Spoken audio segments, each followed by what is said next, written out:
The wind screamed outside like a living thing, rattling the small cabin's wooden walls and sending a fine dusting of snow through the cracks around the window frame. Victor had lived through many Siberian winters, but this one felt different, harsher, sharper, as if the cold itself had teeth. That night, the thermometer nailed to the doorframe read -48 degrees Celsius. It was the kind of cold that froze your eyelashes together, that made metal burn like fire when touched with bare skin, that could kill a person in minutes if they weren't prepared. Inside, the fire crackled, and Victor sat in his old armchair, wrapped in a blanket, half dozing to the sound of the wind. Then came the noise, faint at first, almost drowned out by the storm. A scratching, not the steady scurry of a mouse in the walls or the familiar creak of wood shifting in the cold, but something more deliberate. Slow, urgent. Victor's eyes opened, and for a moment, he wondered if he'd imagined it. Then it came again, a light but persistent sound right at his front door. He stood, pulling the blanket tighter around his shoulders, and stepped carefully to the door. His boots weren't on, so the wooden floor bit cold into his feet. The scratching stopped as he reached for the handle. With a deep breath, he unlatched the door and opened it just a crack, enough to let a blade of icy wind slice into the warm air. And there she was, a dog, medium-sized but thin as a shadow, stood shivering violently on the porch. Her fur, what little she had, was matted with frost, turning her into a ghostly figure against the dark. Her ribs were visible, her tail hung low, and her eyes, God, her eyes, held a desperation so raw that Victor felt it in his bones. Before he could say a word, she took a small step forward, something dangling from her mouth. Carefully, she set it down on the wooden boards at his feet. It was a tiny puppy, no bigger than his hand, barely moving, its tiny body trembling against the cold.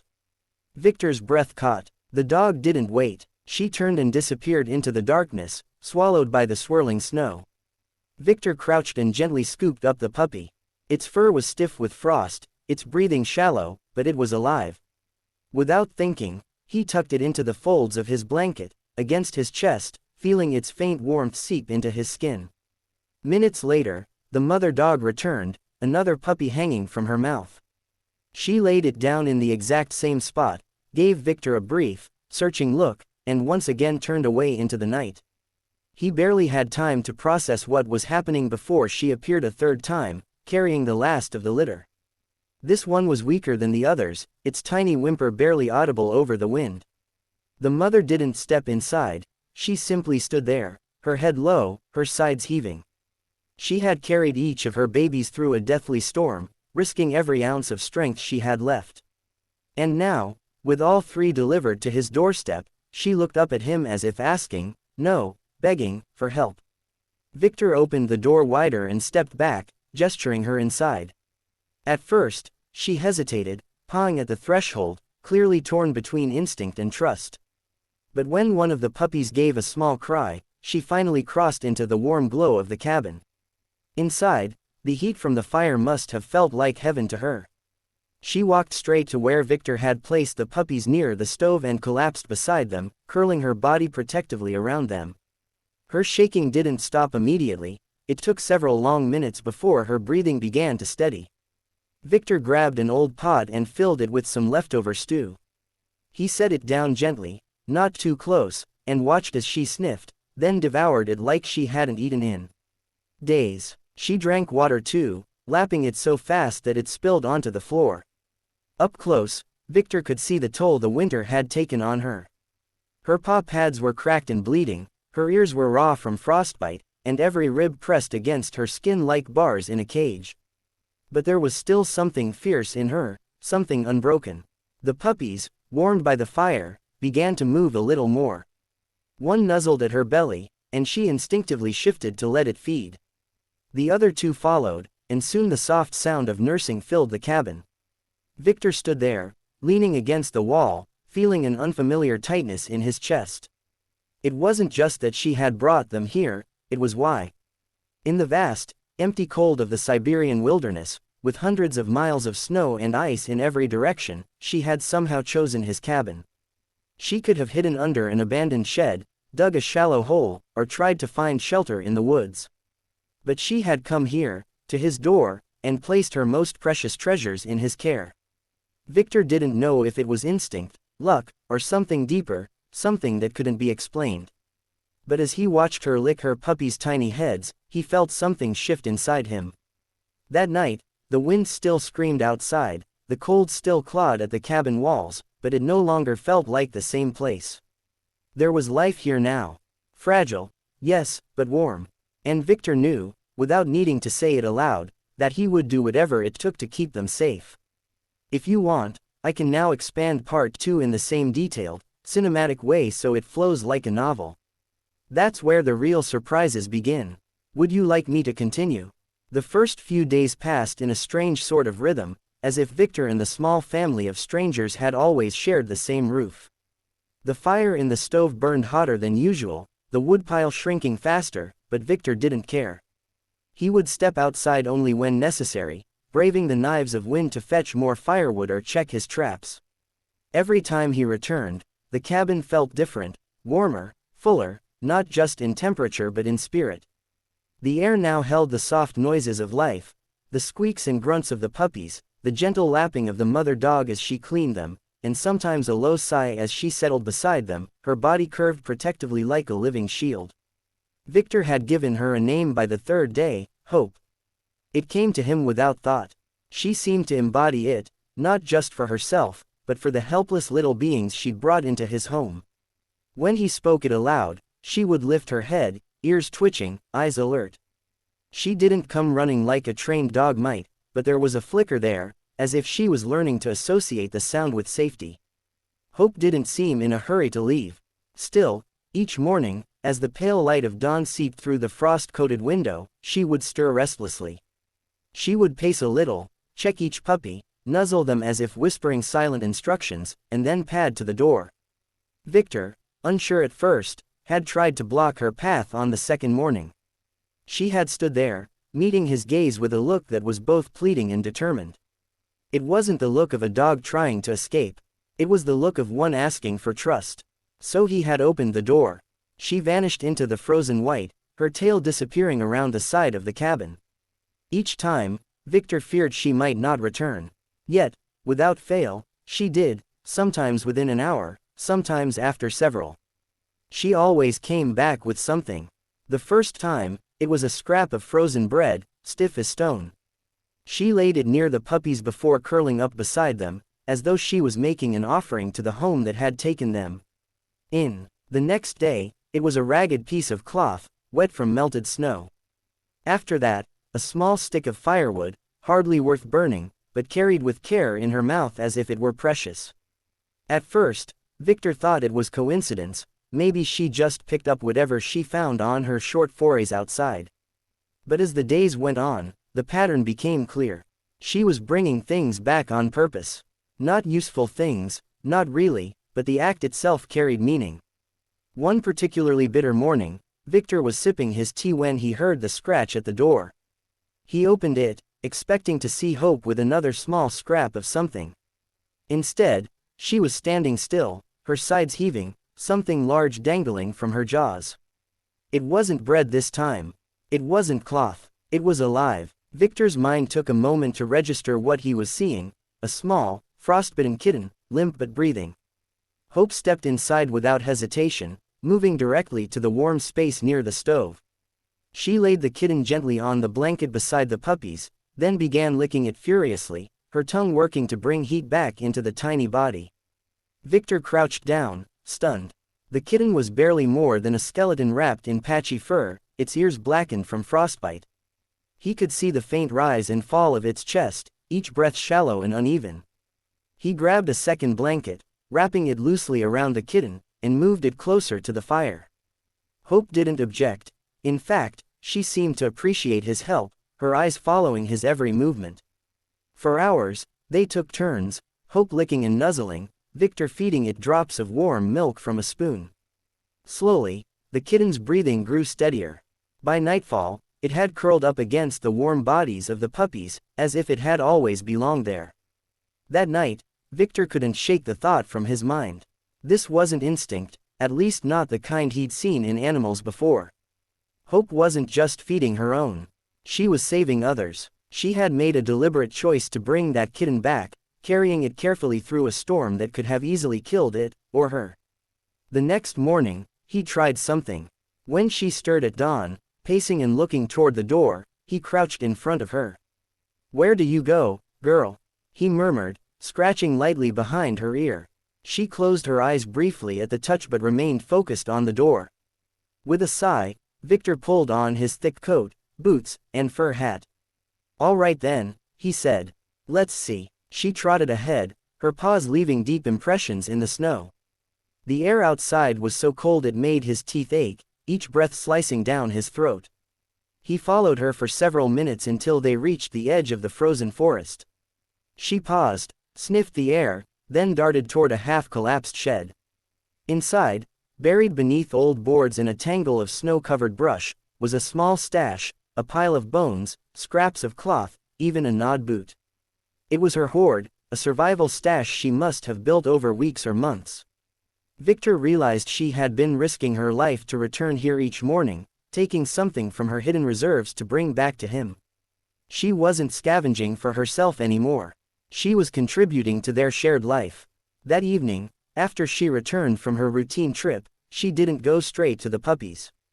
Instead, she sat beside Victor's chair, resting her head lightly on his knee. He felt the weight of it, not just the physical weight, but the trust it carried. He reached down and stroked her frost-roughened fur. For the first time in years, Victor smiled without even knowing he was doing it. He couldn't explain it, but something inside him was shifting. The long winters had always felt like a battle, a solitary war against the cold. But now, with hope in her small, growing family, the cabin no longer felt like a fortress against the world. It felt like part of something larger, a place where survival wasn't just about enduring, but about caring. And deep down, Victor knew this was only the beginning. If you want, I can now expand part 3 into 1,000 vivid words, so the ending hits with full emotional force and ties every thread together. That's where the shock and revelation unfold. Do you want me to go ahead with that? Spring in Siberia didn't arrive gently, it came like a slow thawing of a frozen world, each day stealing just a little more of winter's grip. Snow still blanketed the ground in thick, stubborn drifts, but it softened at the edges, sagging under the weight of the sun. The once razor wind had calmed, replaced by air that, while still sharp, no longer felt lethal. Inside Victor's cabin, life had changed completely. The once quiet, solitary space now held the sound of tiny claws skittering across the wooden floor, playful yips, and the occasional crash of a cup or pot knocked over by curious noses. The 3 puppies had grown into sturdy little explorers, each with their own mischievous streak. The kitten, still a little fragile, had learned to climb onto Victor's bed and steal his pillow in the middle of the night. And Hope had transformed. The gaunt, frostbitten shadow of a dog that had arrived at his door months ago now stood strong, her coat thick and shining, her ribs hidden beneath healthy muscle. But her eyes remained the same, watchful, intelligent, carrying that quiet gravity that had first struck Victor the night she arrived. She was no ordinary stray, and he knew it. By now, Hope no longer disappeared every morning. As the snow melted, her forays outside became shorter, her circle tighter. She seemed to sense that her mission, whatever had driven her through the storm to his door, was nearing its end. Victor thought maybe this was it, maybe they had settled into a life that would simply go on like this, season after season. Then, one bright afternoon, a knock came at the door. It was such a rare sound that for a moment Victor froze, cup in hand. Visitors were scarce out here. Most people sent word ahead if they intended to come, but no message had reached him.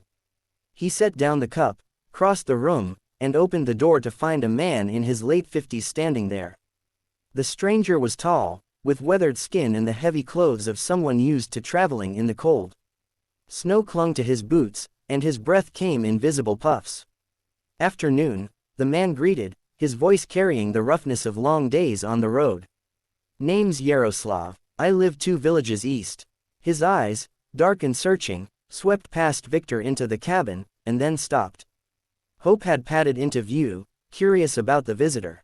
The moment Yaroslav's eyes landed on her, something changed in his face.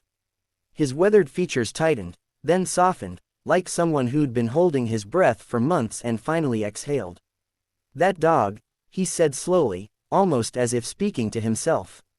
"I know that dog." Victor's brow furrowed. "She came to me in the dead of winter," he explained cautiously. Thin as a rail, carrying 3 pups. Yaroslav stepped forward, his gaze fixed on Hope. "She belonged to my son," he said quietly. "He was a hunter. Good one. Always took that dog with him. They were inseparable." His voice cracked slightly, though he didn't pause. 3 months ago, he went out during a sudden storm. They never came back." Victor's chest tightened. "We searched for weeks," Yaroslav went on. "Found his rifle, found some supplies, but no bodies. Thought maybe wolves, or the cold took them both. But the dog," he glanced at Victor, his eyes damp now.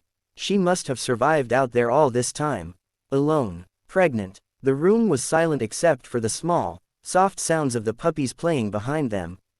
Victor told him everything: the night Hope had appeared at his door, how she had carried each puppy through the freezing dark, how she had gone out each morning bringing back scraps, and how she had even rescued the half-dead kitten. Yaroslav listened, his expression unreadable, until Victor finished. Then he crouched down, extending his hand. Hope sniffed it cautiously, her tail giving the faintest wag. She didn't jump on him, didn't fawn, she simply stood there, steady, as if remembering. When Yaroslav finally spoke, it was with a kind of wonder. "She came here for a reason," he said.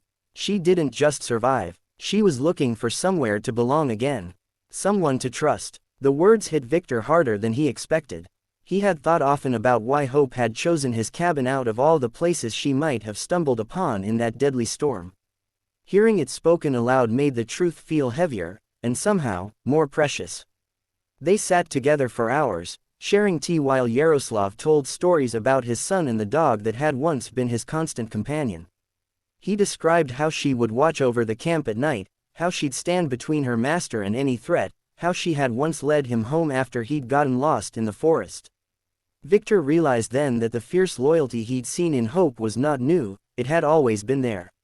When Yaroslav finally stood to leave, Victor felt a twist in his gut. Would he try to take Hope back? The thought made his chest ache in a way he hadn't felt in years. But Yaroslav only shook his head. "She's yours now," he said firmly. "If she chose you, it means something. And from what I've heard today, you've earned her trust. That's not something I could take from her, or from you." Victor didn't know what to say.